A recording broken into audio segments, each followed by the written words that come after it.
ओम शांति। आज है 30 नवंबर 2020 की साकार मुरली। पहले सुनते हैं मुरली की मुख्य पॉइंट्स। बाबा ने कहा, बच्चों को सदैव यह ख्याल रहना चाहिए कि हम मनसा वाचा कर्मणा तन मन धन से ऐसी सर्विस करें जो भविष्य 21 जन्मों का एवजा बाप से मिले। एक एक बच्चे को सर्विस का सबूत देना है। पहले अपना भी कल्याण करना है, सिर्फ पंडित नहीं बनना। बहुत पुरुषार्थ कर याद से सतोप्रधान बनना है। फिर कहा, बच्चे कहते हैं हमारी सेंटर खोलने की दिल है। भल सेंटर खोलें, परंतु घर में स्त्री पुरुष की अनबनी नहीं होनी चाहिए। बाप प्रेम का सागर है ना, तो तुम्हें भी आपस में बहुत प्रेम से रहना चाहिए। तुम्हारी ही आपस में कोई खिटखिट होगी तो बाप कहेंगे ये क्या सर्विस करेंगे। जब तक तुम्हारा आपस में संगठन नहीं तो तुम इतना बड़ा कार्य कैसे कर सकेंगे। बाबा ने कहा, आपस में मिलकर राय करनी है, खर्चा भी करना पड़ेगा। मददगार तो सब चाहिए ना। बच्चों बिगर बाप कोई काम थोड़े ही करेंगे। बच्चे पूछते हैं शादी में निमंत्रण मिलता है तो जाएं। बाबा कहते हैं क्यों नहीं जाओ, जाकर अपनी सर्विस करो, बहुतों का कल्याण करो। जास्ती धंधे आदि में नहीं फंसो, वानप्रस्थी बन जाओ, अपने खर्चे कम कर लो। और लास्ट में कहा, जिनकी प्रीत बुद्धि है, जो मुझे याद करते हैं वही विजय पाएंगे। लेकिन भल प्रीत है परंतु याद नहीं करते तो वह भी कम पद पाएंगे। तुम सिर्फ बाबा बाबा कहते रहो तो भी कल्याण होता रहेगा। अब सुनते हैं महावाक्यों को विस्तार से। मुरली का सार। मीठे बच्चे, तन मन धन अथवा मनसा वाचा कर्मणा ऐसी सर्विस करो जो 21 जन्मों का बाप से एवजा मिले, परंतु सर्विस में कभी आपस में अनबनी नहीं होनी चाहिए। प्रश्न, ड्रामा अनुसार बाबा जो सर्विस करा रहे हैं उसमें और तीव्रता लाने की विधि क्या है। उत्तर, आपस में एक मत हो, कभी कोई खिटखिट ना हो। अगर खिटखिट होगी तो सर्विस क्या करेंगे। इसलिए आपस में मिलकर संगठन बनाए राय करो, एक दो के मददगार बनो। बाबा तो मददगार है ही, परंतु हिम्मते बच्चे मददे बाप, इसके अर्थ को यथार्थ समझकर बड़े कार्य में मददगार बनो। ओम शांति। मीठे मीठे बच्चे यहाँ आते हैं रूहानी बाप के पास रिफ्रेश होने। जब रिफ्रेश होकर वापस जाते हैं तो जरूर जाकर कुछ करके दिखलाना है। एक एक बच्चे को सर्विस का सबूत देना है। जैसे कोई कोई बच्चे कहते हैं हमारी सेंटर खोलने की दिल है, गांवों में भी सर्विस करते हैं ना। तो बच्चों को सदैव यह ख्याल रहना चाहिए कि हम मनसा वाचा कर्मणा तन मन धन से ऐसी सर्विस करें जो भविष्य 21 जन्मों का एवजा बाप से मिले। यही ओना है। हम कुछ करते हैं, कोई को ज्ञान देते हैं, सारा दिन यह ख्यालात आने चाहिए।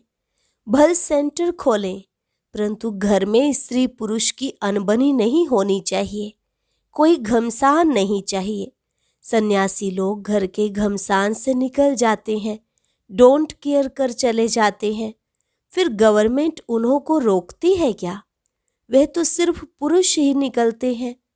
अभी कोई कोई माताएं निकलती हैं जिनका कोई धनी धोनी नहीं होता या वैराग्य आ जाता है, उन्हों को भी वो सन्यासी पुरुष लोग बैठ सिखलाते हैं। उन द्वारा अपना धंधा करते हैं, पैसे आदि सारे उनके पास रहते हैं। वास्तव में घर बार छोड़ा तो फिर पैसे रखने की दरकार नहीं रहती। तो अब बाप तुम बच्चों को समझा रहे हैं। हर एक की बुद्धि में आना चाहिए हमको बाप का परिचय देना है। मनुष्य तो कुछ नहीं जानते, बेसमझ हैं। तुम बच्चों के लिए बाप का फरमान है, मीठे मीठे बच्चों, तुम अपने को आत्मा समझो। सिर्फ पंडित नहीं बनना, अपना भी कल्याण करना है। याद से सतोप्रधान बनना है। बहुत पुरुषार्थ करना है, नहीं तो बहुत पछताना पड़ेगा। कहते हैं बाबा, हम घड़ी घड़ी भूल जाते हैं, संकल्प आ जाते हैं। बाबा कहते हैं वह तो आएंगे ही। तुमको बाप की याद में रहे सतो प्रधान बनना है। आत्मा जो अपवित्र है, उनको परमपिता परमात्मा को ही याद कर पवित्र बनना है। बाप ही बच्चों को डायरेक्शन देते हैं। हे फरमान बरदार बच्चों, तुमको फरमान करता हूँ, मुझे याद करो तो तुम्हारे पाप कटेंगे। पहली पहली बात ही यह सुनाओ कि निराकार शिव बाबा कहते हैं, मुझे याद करो, मैं पतित पावन हूँ। मेरी याद से ही विकर्म विनाश होंगे और कोई उपाय नहीं, ना कोई बता सकते हैं। ढेर के ढेर सन्यासी आदि हैं, निमंत्रण देते हैं, योग कॉन्फ्रेंस में आकर शामिल हों। अब उनके हठ योग से किसका कल्याण तो होना नहीं है। ढेर योगाश्रम हैं जिनको इस राजयोग का बिल्कुल पता ही नहीं है, बाप को ही नहीं जानते। बेहद का बाप ही आकर सच्चा सच्चा योग सिखलाते हैं। बाप तुम बच्चों को आप समान बनाते हैं। जैसे मैं निराकार हूँ, टेम्परेरी इस तन में आया हूँ। भाग्यशाली रथ तो जरूर मनुष्य का होगा, बैल को तो नहीं कहेंगे। बाकी कोई घोड़े गाड़ी आदि की बात नहीं है, न लड़ाई की कोई बात है। तुम जानते हो हमको माया से ही लड़ाई करनी है। गाया भी जाता है, माया ते हारे हार, माया ते जीते जीत।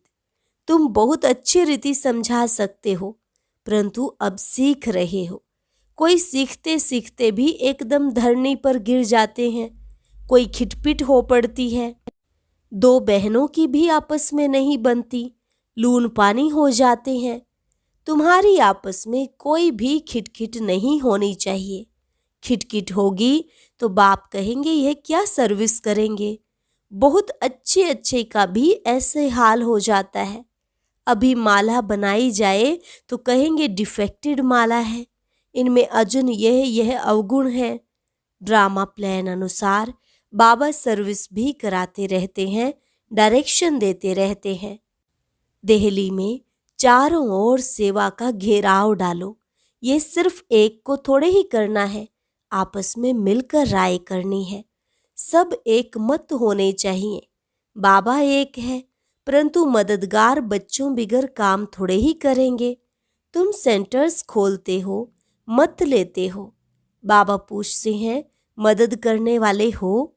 कहते हैं हाँ बाबा, अगर मदद देने वाले नहीं होंगे तो कुछ कर नहीं सकेंगे। घर में भी मित्र संबंधी आदि आते हैं ना, भल गाली दें, वह तुमको काटते रहेंगे, तुम्हें उसकी परवाह नहीं करनी है। तुम बच्चों को आपस में बैठकर राय करनी चाहिए। जैसे सेंटर्स खोलते हैं तो भी सब मिलकर लिखते हैं बाबा, हम ब्राह्मणी की राय से यह काम करते हैं। सिंधी भाषा में लिखते हैं ब 12, एक के साथ दो मिलने से 12 हो जाते हैं। 12 होंगे तो और ही अच्छी राय निकलेगी। कहाँ कहाँ एक दो से राय नहीं लेते हैं। अब ऐसे कोई काम हो सकता है क्या? बाबा कहेंगे जब तक तुम्हारा आपस में संगठन ही नहीं तो तुम इतना बड़ा कार्य कैसे कर सकेंगे। छोटी दुकान बड़ी दुकान भी होती है ना, आपस में मिलकर संगठन करते हैं। ऐसे कोई नहीं कहते बाबा आप मदद करो, पहले तो मददगार बनाने चाहिए। फिर बाबा कहते हैं हिम्मते बच्चे मददे बाप, पहले तो अपने मददगार बनाओ। बाबा हम इतना करते हैं, बाकी आप मदद दो। ऐसे नहीं, पहले आप मदद करो। हिम्मते मर्दा मददे खुदा, उनका भी अर्थ नहीं समझते। पहले तो बच्चों की हिम्मत चाहिए। कौन कौन क्या मदद देते हैं, पोता मेल सारा लिखेंगे, फलाने फलाने यह मदद देते हैं, कायदे सिर लिख कर देंगे। बाकी ऐसे थोड़े ही एक एक कहेंगे हम सेंटर खोलते हैं, मदद दो। ऐसे तो बाबा नहीं खोल सकता है क्या? लेकिन ऐसे तो हो नहीं सकता। कमेटी को आपस में मिलना होता है।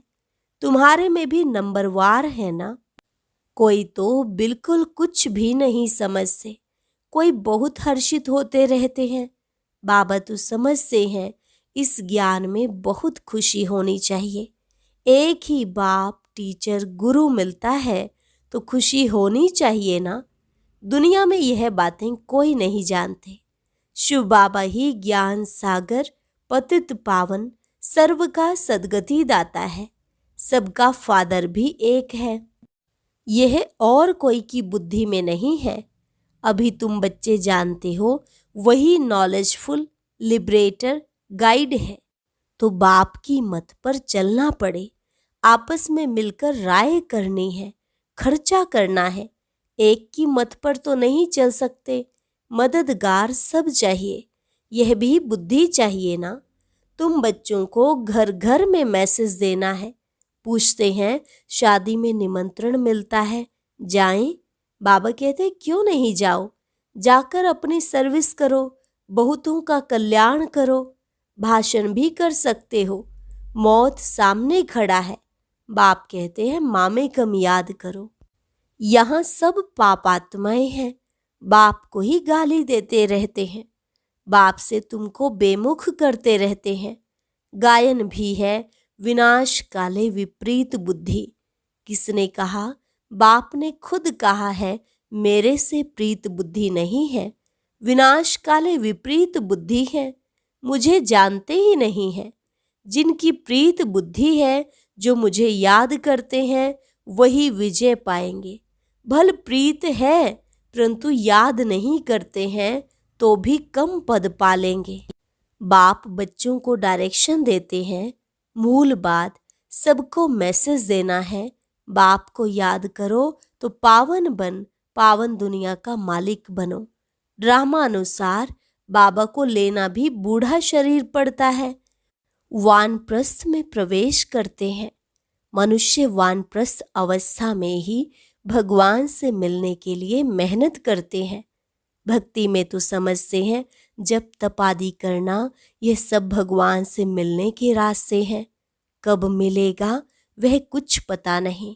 जन्म जन्मांतर भक्ति करते आए हैं, भगवान तो कोई को मिलता ही नहीं। यह नहीं समझते बाबा आएंगे ही तब, जब पुरानी दुनिया को नया बनाना होगा। रचयिता बाप ही है। चित्र तो है परंतु त्रिमूर्ति में शिव को नहीं दिखाते हैं। शिव बाबा बिगर ब्रह्मा विष्णु शंकर दिखाए हैं, जैसे गला कटा हुआ है। बाप के बिगर निधन के बन पड़ते हैं। बाप कहते हैं मैं आकर तुमको धन का बनाता हूँ। 21 जन्म तुम धन के बन जाते हो, कोई तकलीफ नहीं रहती। तुम भी कहेंगे जब तक बाप नहीं मिला है तो हम भी बिल्कुल निधन के तुच्छ बुद्धि थे। पतित पावन कहते हैं परंतु वह कब आएंगे यह नहीं जानते। पावन दुनिया है ही नई दुनिया। बाप कितना सिंपल समझाते हैं। तुमको भी समझ में आता है हम बाप के बने हैं, स्वर्ग के मालिक जरूर बनेंगे। शिव बाबा है बेहद का मालिक। बाप ने ही आकर सुख शांति का वर्षा दिया था। सतयुग में सुख था, बाकी सब आत्माएं शांति धाम में थी। अभी इन बातों को तुम समझते हो। शिव बाबा क्यों आया होगा? जरूर नई दुनिया रचने, पतित को पावन बनाने आए होंगे। उच्च कार्य किया होगा। मनुष्य बिल्कुल घोर अंधियारे में है। बाप कहते हैं यह भी ड्रामा में नोंद है। तुम बच्चों को बाप बैठ जगाते हैं। तुमको अब इस सारे ड्रामा का पता है, कैसे नई दुनिया फिर पुरानी होती है। बाप कहते हैं और सब कुछ छोड़ एक बाप को याद करो। हमको कोई से नफरत नहीं आती, ये समझाना पड़ता है। ड्रामानुसार माया का राज्य भी होना है। अब फिर बाप कहते हैं मीठे मीठे बच्चों, अब यह चक्र पूरा होता है। अब तुमको ईश्वरीय मत मिलती है, उस पर चलना है। अब 5 विकारों की मत पर नहीं चलना है। आधा कल्प तुम माया की मत पर चल तमो प्रधान बने हो। अब मैं तुमको सतो प्रधान बनाने आया हूँ। सतो प्रधान तमो प्रधान का यह खेल है। ग्लानि की कोई बात नहीं। कहते हैं भगवान ने यह आवागमन का नाटक ही क्यों रचा? क्यों का सवाल ही नहीं उठता। यह तो ड्रामा का पार्ट है जो फिर रिपीट होता रहता है। ड्रामा अनादि है। अभी है कलयुग, सतयुग पास्ट हो गया है। अब फिर बाप आए हैं। बाबा बाबा कहते रहो तो कल्याण होता रहेगा। बाप कहते हैं यह अति गुह्य रमणीक बातें हैं। कहते हैं शेरनी के दूध लिए सोने का बर्तन चाहिए। सोने की बुद्धि कैसे बनेगी? आत्मा में ही बुद्धि है ना। आत्मा कहती है मेरी बुद्धि अब बाबा तरफ है। मैं बाबा को बहुत याद करता हूँ। बैठे बैठे बुद्धि और तरफ चली जाती है ना। बुद्धि में धंधाधोरी याद आता रहेगा तो तुम्हारी बात जैसे सुनेंगे नहीं। मेहनत है। जितना जितना मौत नजदीक आता जाएगा तुम याद में बहुत रहेंगे। मरने समय सब कहते हैं भगवान को याद करो। अब बाप खुद कहते हैं मुझे याद करो। तुम सबकी वानप्रस्थ अवस्था है, वापस जाना है, इसलिए अब मुझे याद करो। दूसरी कोई बात नहीं सुनो। जन्म जन्मांतर के पापों का बोझा तुम्हारे सिर पर है। शिव बाबा कहते हैं इस समय सब अजामिल है। मूल बात है याद की यात्रा, जिससे तुम पावन बनेंगे। फिर आपस में प्रेम भी होना चाहिए। एक दो से राय लेनी चाहिए। बाप प्रेम का सागर है ना, तो तुम भी आपस में बहुत प्यारे होने चाहिए। देही अभिमानी बन बाप को याद करना है। बहन भाई का संबंध भी तोड़ना पड़ता है। भाई बहन से भी योग नहीं रखो, एक बाप से ही योग रखो। बाप आत्माओं को कहते हैं मुझे याद करो तो तुम्हारी विकारी दृष्टि खलास हो जाए। कर्मेंद्रियों से कोई विकर्म नहीं करना। मनसा में तूफान जरूर आएंगे, यह बड़ी मंजिल है। बाबा कहते हैं देखो कर्मेंद्रियां धोखा देती हैं तो खबरदार हो जाओ। अगर उल्टा काम कर लिया तो खलास। चढ़े तो चाखे बैकुंठ का मालिक, गिरे तो चकनाचूर। मेहनत के सिवाय थोड़े ही कुछ होता है। बहुत मेहनत है। देह सहित देह के सभी संबंध, कोई कोई को तो बंधन नहीं है तो भी फंसे रहते हैं। बाप की श्रीमत पर नहीं चलते हैं। लाख दो हैं, भल बड़ा कुटुंब है, तो भी बाबा कहेंगे जास्ती धंधे आदि में नहीं फंसो। वानप्रस्थी बन जाओ, खर्चा आदि कम कर लो। गरीब लोग कितने साधारण चलते हैं। अभी क्या क्या चीजें निकली हैं, बात मत पूछो। खर्चा ही खर्चा साहूकारों का चलता है। नहीं तो पेट को क्या चाहिए? 1 पाव आटा बस। अच्छा, मीठे मीठे सिकिलधे बच्चों प्रति माता पिता बाप दादा का याद प्यार और गुड मॉर्निंग। रूहानी बाप की रूहानी बच्चों को नमस्ते। रूहानी बच्चों की रूहानी बाप दादा को नमस्ते नमस्ते, गुड मॉर्निंग। धारणा के लिए मुख्य सार। पहली पॉइंट, आपस में बहुत बहुत प्यारे बनना है, लेकिन भाई बहन से योग नहीं रखना है। कर्मेंद्रियों से कोई भी विकर्म नहीं करना है। दूसरी पॉइंट, एक ईश्वरीय मत पर चलकर सतोप्रधान बनना है। माया की मत छोड़ देनी है। आपस में संगठन मजबूत करना है। एक दो के मददगार बनना है। वरदान, अमृत वेले का महत्व जानकर खुले भंडार से अपनी झोली भरपूर करने वाले तकदीरवान भव। अमृत वेले का महत्व जानकर खुले भंडार से अपनी झोली भरपूर करने वाले तकदीरवान भव। अमृत वेले वरदाता, भाग्य विधाता से जो तकदीर की रेखा खिंचवाना चाहो खिंचवा लो, क्योंकि उस समय भोले भगवान के रूप में लव फुल है। इसलिए मालिक बनो और अधिकार लो। खजाने पर कोई भी ताला चाबी नहीं है। उस समय सिर्फ माया के बहानेबाजी को छोड़ एक संकल्प करो कि जो भी हूँ, जैसी भी हूँ, आपकी हूँ। मन बुद्धि बाप के हवाले कर तख्त नशीन बन जाओ, तो बाप के सर्व खजाने अपने खजाने अनुभव होंगे। स्लोगन: सेवा में यदि स्वार्थ मिक्स है तो सफलता भी मिक्स हो जाएगी। इसलिए निस्वार्थ सेवाधारी बनो। सेवा में यदि स्वार्थ मिक्स है तो सफलता भी मिक्स हो जाएगी। इसलिए निस्वार्थ सेवाधारी बनो। अच्छा, ओम शांति। आज की अव्यक्त मुरली जरूर सुने। उसके लिए ऊपर दिए गए बॉक्स को टच करें।